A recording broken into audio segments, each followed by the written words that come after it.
Hello students, welcome back to our official YouTube channel crack Bengal.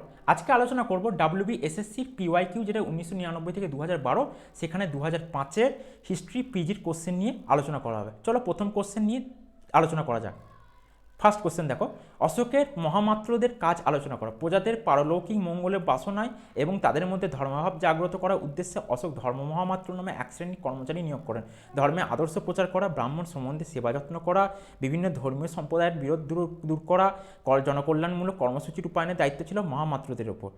পরবর্তী প্রশ্ন, আলাউদ্দিন খলজি কেন দ্রব্যমূল্য নীতি চালু করেন? বার্নির মতে মঙ্গলদের বিরুদ্ধে শক্তিশালী সামরিক বাহিনী গঠন, কারো মতে জনকল্যাণের জন্য, আবার কারো মতে সাম্রাজ্য বিস্তারের জন্য, বিশাল সেনাবাহিনীর ব্যয়ভার সংকলনের জন্য আলাউদ্দিন অর্থনীতি সংস্কার সাধনে উদ্যোগী হয়েছেন। তবে সঠিকভাবে বলা যায় প্রজাবর্গের উন্নতি সাধনই ছিল তার অর্থনীতি সংস্কারের নৈপথ্যে। পরবর্তী প্রশ্ন, বাবরের আত্মজীবনীর নাম কি? এটি কোন ভাষায় রচিত? বাবরের আত্মজীবনীর নাম তুজুকি বাবরি। এটি মুঘল সাম্রাজ্যের অমূল্য সম্পদ। এতে বাবরের রাজত্বকাল ও সমসাময়িক ভারতে বহু তথ্য লিপিবদ্ধ আছে। এটি তুর্কি বা চাগদাই তুর্কি ভাষায় রচিত। পরবর্তী প্রশ্ন, অষ্টপ্রধান কার শাসন ব্যবস্থার অন্যতম অঙ্গ? এরা কারা? শিবাজির শাসন ব্যবস্থার সাথে সংশ্লিষ্ট 8জন মন্ত্রী অষ্টপ্রধান নামে পরিচিত। এরা হলেন পেশোয়া, প্রধানমন্ত্রী, আমত্ত বা রাজস্ব মন্ত্রী, ন্যায়াধীশ বা প্রধান বিচারপতি, পণ্ডিত রাও বা ধর্মাধ্যক্ষ, দাবির বা যুদ্ধ বিষয়ে পরামর্শদাতা, সেনাপতি বা সামরিক বিভাগের ভারপ্রাপ্ত, তারপরে মন্ত্রী বা লিপিবদ্ধকারী ও সচিব বা সরকারি পত্র প্রেরণকারী মন্ত্রী। এই অষ্টপ্রধানটা হলো শিবাজির, আর অষ্টদিগ্গজ হলো বিজয়নগর রাজ্যের রাজা কৃষ্ণদেব রায়। বোঝা গেল? এটা যেন ভুল না হয়, পরীক্ষায় ভালো করে এটা যেন মনে থাকে সেরকম চেষ্টা করো। পরবর্তী প্রশ্ন, পানিপথের তৃতীয় যুদ্ধ কবে কাদের মধ্যে হয়েছিল? এর গুরুত্ব কী? 1761 খ্রিস্টাব্দতে পানিপথের তৃতীয় যুদ্ধ হয়েছিল। সদাশিব রায়ের নেতৃত্বাধীন মারাঠা বাহিনীর সাথে আফগান অধিপতি আহমেদ শাহ আবদালি। এই যুদ্ধে মারাঠারা পরাজিত হয়, ফলে ভারতে মারাঠা আধিপত্য স্থাপনের স্বপ্ন ধূলিসাৎ হয়। মারাঠাদের অবক্ষয়ের সুযোগে ইংরেজগণ ভারতের রাজনৈতিক ক্ষেত্রে আধিপত্য বিস্তারে সুবর্ণ সুযোগ লাভ করে। পরবর্তী প্রশ্ন, মীর কাসিম কেন অন্তঃশুল্ক বাণিজ্য তুলে নেন? কোম্পানি কর্মচারীদের দস্তকের অপব্যবহারের ফলে বাংলার অর্থনীতি ভীষণভাবে ক্ষতিগ্রস্ত হয়েছিল। এর ফলে একদিকে বাণিজ্য শুল্ক বাবদ রাষ্ট্রের আয় কমতে থাকে, অন্যদিকে অসম বাণিজ্যিক প্রতিযোগিতার দরুন দেশীয় বণিকদের অবস্থা ক্রমে খারাপ হতে থাকে। দীর্ঘদিন প্রতিবাদ জানিয়ে ফল না হওয়ায় দেশীয় বণিকদের স্বার্থে মীর কাসিম বাণিজ্য শুল্ক তুলে নেন। পরবর্তী প্রশ্ন, এশিয়াটিক সোসাইটি কে কবে প্রতিষ্ঠা করেন? ওয়ারেন হেস্টিংসের পৃষ্ঠপোষকতায় 1784 খ্রিস্টাব্দতে স্যার উইলিয়াম জোন্স কলকাতায় প্রতিষ্ঠা করেন এশিয়াটিক সোসাইটি অফ বেঙ্গল। মূলত প্রাচ্য বিদ্যাচর্চা অর্থাৎ প্রাচ্য ইতিহাস, সাহিত্য, শিল্পকলা ও বিজ্ঞান বিষয়ে গবেষণার উদ্দেশ্যে এই সোসাইটি স্থাপিত হয়েছিল। পরবর্তী প্রশ্ন, লুই ব্লাঙ্ক কে ছিলেন? তার কৃতিত্ব নিরূপণ করো। সমাজতন্ত্রবাদী বিশ্বাসী একজন ফরাসি নেতা। 1848 খ্রিস্টাব্দে ফেব্রুয়ারি বিপ্লবে গুরুত্বপূর্ণ অবদানের জন্য তিনি বিপ্লবোত্তর অস্থায়ী সরকারের সদস্যপদ লাভ করেন। তিনি তার অর্গানাইজেশন অফ লেবার গ্রন্থে সকলের সমান মজুরি, কর্মের অধিকার এবং বেকারদের কর্মসংস্থানের জন্যই জাতীয় কর্মশালা স্থাপনের কথা বলেন। পরবর্তী প্রশ্ন, মেটার্নিক ব্যবস্থা বলতে কী বোঝো? অস্ট্রিয়ার চ্যান্সেলর প্রিন্স মেটার্নিক ফরাসি বিপ্লব প্রসূত উদারতন্ত্র, গণতন্ত্র, জাতীয়তাবাদী ভাবধার কণ্ঠরোধের মাধ্যমে প্রাক ফরাসি বিপ্লব পূর্ব অবস্থায় ফিরিয়ে আনার জন্য এবং অস্ট্রিয়ার স্বার্থকে সর্বতোভাবে বজায় রেখে ইউরোপের রাজনীতিতে তার নিরঙ্কুশ প্রাধান্য প্রতিষ্ঠার জন্য মেটার্নিক যে নীতি ও পরিকল্পনা গ্রহণ করেছিলেন তা মেটার্নিক তন্ত্র নামে পরিচিত। তা এই প্রসঙ্গে একটা কথা বলে রাখি, অনেক জায়গায় বলা হয় যে ইউরোপের প্রধানমন্ত্রী কাকে বলা হয়? প্রিন্স মেটার্নিককে বলা হয়। বোঝা গেল? পরবর্তী প্রশ্ন, 14 দফা নীতির প্রবর্তকে এই নীতির গুরুত্ব আলোচনা করেন। মার্কিন প্রেসিডেন্ট উইড্রো উইলসন, যিনি মার্কিন যুক্তরাষ্ট্রের 23তম রাষ্ট্রপতি ছিলেন, তিনি ছিলেন একজন আদর্শবাদী নেতা। প্যারিসের শান্তি সম্মেলনে অন্যতম কর্ণধার ছিলেন তিনি। 1918 খ্রিস্টাব্দে 14 দফা শর্ত রচনা করে তিনি জার্মানির সাথে প্রস্তাবিত শান্তির শর্ত, ইউরোপের পুনর্গঠন ও যুদ্ধের ভয়াবহতা থেকে বিশ্ববাসীকে মুক্ত করতে চেয়েছিলেন। তার সম্বন্ধে একটা প্রশ্ন এসেছিল, উইলসন কে ছিলেন বা কিছু, এটা আগের ক্লাস বা তার আগের ক্লাসে এইরকম কোশ্চেন আমি কিন্তু ডিসকাস করেছিলাম। তোমরা চাইলে সেই ভিডিওটাতে আরও কিছু ইনফরমেশান গ্যাদার করলেও করতে পারো। বোঝা গেল? পরবর্তী প্রশ্ন, কবে এবং কিভাবে দ্বিতীয় বিশ্বযুদ্ধ শুরু হয়? নাৎসি নেতা হিটলার অন্যায়ভাবে পোল্যান্ড সাম্রাজ্যের মধ্যে দিয়ে একটি করিডোর বা সংযোগকারী ভূখণ্ড দাবি করলে পোল্যান্ড তা অগ্রাহ্য করে বা নাকচ করে। সঙ্গে সঙ্গে হিটলার পোল্যান্ড আক্রমণ করেন এবং দ্বিতীয় বিশ্বযুদ্ধের সূচনা হয় 1 সেপ্টেম্বর 1939। এবং আনুষ্ঠানিকভাবে বললে দেখবে এক জায়গায় বলা হয় যে 3 সেপ্টেম্বর 1939 তারিখ। মনে আছে? মনে থাকবে। পরবর্তী প্রশ্ন, ক্যাবিনেট মিশন কেন প্রেরিত হয়? মার্চ 1946 খ্রিস্টাব্দে ভারতে এসেছিলেন ব্রিটিশ মন্ত্রিসভার 3 সদস্য, ভারত সচিব লর্ড প্যাথিক লরেন্স, নৌবাহিনীর প্রধান এভি আলেকজান্ডার ও বাণিজ্য বোর্ডের সভাপতি স্যার স্ট্র্যাফোর্ড ক্রিপস। ভারতীয়দের হাতে দেশের শাসন ক্ষমতা হস্তান্তরের ব্যাপারে বা সংবিধান রচনার প্রক্রিয়া ও অন্তর্বর্তী সরকার গঠনের জন্য ভারতীয় নেতাদের সাথে আলোচনার জন্য ভারতে এসেছিল এই মন্ত্রী মিশন।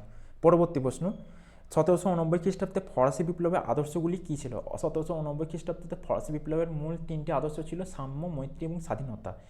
অর্থাৎ জাতীয়তাবাদ, গণতন্ত্রবাদ এবং ব্যক্তি স্বাধীনতা। বিশ্বের সর্বত্র শোষিত, লালিত ও নিপীড়িত মানুষকে মৃত্যুঞ্জয়ী এই 3টি আদর্শ বিপ্লবে অনুপ্রাণিত করেছে।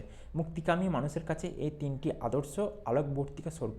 পরবর্তী প্রশ্ন, কোড নেপোলিয়ান কি? 1804 সালের 21শে মার্চ নেপোলিয়ান কোড বা নেপোলিয়ান আইন সংহিতার দ্বারা আইনের সংকলন করা হয়েছিল। ফরাসি অসামরিক আইন সংহিতা নেপোলিয়ান কোড নামে পরিচিত ছিল। জন্মসূত্রে প্রাপ্ত উত্তরাধিকারের পরিবর্তে প্রকৃত যোগ্যতাকে স্বীকৃতি দেওয়া হয়েছিল। ধর্মীয় ক্ষেত্রে স্বাধীনতাকে সমর্থন করা হয়েছিল। সরকারি চাকরির ক্ষেত্রে যোগ্যতাই ছিল প্রধান বিষয়। আইনের ক্ষেত্রে বা আইনের চোখে প্রত্যেকের সমান অধিকারকে স্বীকৃতি দেওয়া হয়েছিল। পরবর্তী প্রশ্ন, সেন বংশের প্রতিষ্ঠাতাকে এই বংশের প্রথম 3জন শাসকের নাম লিখুন। সেন বংশের প্রতিষ্ঠাতা বিজয় সেন, 1096 থেকে 1159 খ্রিস্টাব্দ পর্যন্ত। এর আগে বলে দিই একটা কথা, সেন বংশের প্রতিষ্ঠাতা হেমন্ত সেনকে বলা হয়, কিন্তু প্রকৃত প্রতিষ্ঠাতা কিন্তু বিজয় সেনকে অতি অবশ্যই বলা হয়, এটা ভুললে চলবে না। ওকে, এই বংশের প্রথম 3জন শাসকের নাম হলো বিজয় সেন, বল্লাল সেন এবং লক্ষণ সেন। এই লক্ষণ সেনের আমলেই তুর্কি আক্রমণ হয়েছিল। পরবর্তী প্রশ্ন, মধ্যযুগের 2জন বিখ্যাত বা প্রখ্যাত সুফি সাধকের নাম লিখুন। মধ্যযুগে 2জন প্রখ্যাত সুফি সাধকের নাম হলো খাজা মঈনুদ্দিন চিশতি এবং নিজামুদ্দিন আউলিয়া। এছাড়াও আছে খাজা বাকিবিল্লা, নাসিরুদ্দিন চিরাগ, বাহাউদ্দিন জাকারিয়া প্রমুখ। আরও কটা নাম দেখে যেও তোমরা, কারণ এখান থেকে কিছু কোশ্চেন আসতেই পারে যে অমুকজন কোন সিলসিলা শুরু করেছিল বা অমুক সিলসিলা যে কোথায় স্থাপিত কেন্দ্র ছিল, তার প্রধান নেতৃত্বাধীন ব্যক্তি কে ছিল, মানে তার নেতৃত্ব কে দিয়েছিল। ঠিক আছে, পরবর্তী প্রশ্ন, বাংলায় স্বদেশী আন্দোলনের ঐতিহাসিক গুরুত্ব কী? বাংলায় স্বদেশী আন্দোলনের ঐতিহাসিক গুরুত্ব হলো জাতীয়তাবাদী চেতনা রাজনৈতিক উন্মেষ ঘটায়, এটা দেশীয় শিল্পের উন্নয়ন ঘটায় এবং জনগণের মধ্যে রাজনৈতিক সচেতনতা ও ব্রিটিশ বিরোধী মনোভাব সৃষ্টি করে। এই প্রসঙ্গে একটা কথা বলে রাখি, 1905 সালে এটা হয়েছিল বঙ্গভঙ্গ বিরোধীকে কেন্দ্র করে। আর এই আন্দোলনই ছিল প্রথম আন্দোলন যেখানে ভারতবর্ষে বুকে প্রথম বয়কটটা কি বলে অ্যাপ্লাই করা হয়। আর এই বয়কট পরবর্তীকালে আবার কখন করা হয়, যেটা 1920 খ্রিস্টাব্দে অহিংস অসহযোগ আন্দোলনে, যেটা মহাত্মা গান্ধীর দ্বারা নেতৃত্বে পরিচালিত হয়েছিল, সেখানেও দেখা যায়। পরবর্তী প্রশ্ন, ভূমি রাজস্ব নির্ধারণে আকবর প্রবর্তিত দহশালা ব্যবস্থা কি? আকবর রাজস্ব নির্ধারণের জন্য দহশালা বা আইনি দহশালা প্রবর্তন করেন। এই ব্যবস্থায় রাজস্ব নির্ধারণের জন্য বিগত 10 বছরের উৎপাদনের গড় নির্ণয় করে তার 1/3 রাজস্ব হিসাবে নির্ধারিত হতো। পরবর্তী প্রশ্ন, 1793 সালে বাংলায় লর্ড কর্নওয়ালিস চিরস্থায়ী বন্দোবস্ত প্রবর্তন করেছিলেন কেন? বাংলার গভর্নর এবং পরে ভারতে ইংরেজ শাসনাধীন অঞ্চলের গভর্নর জেনারেল বা বড়লাট হয়ে লর্ড ওয়ারেন হেস্টিংস অধিকতর রাজ্য সংগ্রহের লক্ষ্যে ভূমি রাজস্ব ব্যবস্থা একের পর এক পরিবর্তন করতে থাকে। প্রথমে বাৎসরিক ব্যবস্থা বা একসালা বন্দোবস্তের সুফল না দেখে 5 সালা বন্দোবস্ত প্রবর্তন করে রাজস্ব সংগ্রহে আশানুরূপ উন্নতি সাধন করতে না পেরে কোম্পানি 10 সালা বন্দোবস্ত চালু করেন। এই ব্যবস্থাতেও রাজস্ব সংগ্রহ আশানুরূপ হয়নি। কর্নওয়ালিস বড়লাট হয়ে রেভিনিউ বোর্ডের সভাপতি স্যার জন শোরের সুপারিশ আংশিক গ্রহণ এবং অধিকাংশ বর্জন করে দেশে সর্বপ্রথম চিরস্থায়ী বন্দোবস্ত চালু করেন। এই ব্যবস্থায় জমিদারেরা অত্যাধিক লাভবান হলেন। সরকার নির্দিষ্ট রাজস্ব যথাসময় নির্বিঘ্নে পেতে লাগলেন, কিন্তু কৃষকদের অবস্থা ক্রমশই দুর্বিষহ হতে লাগলো।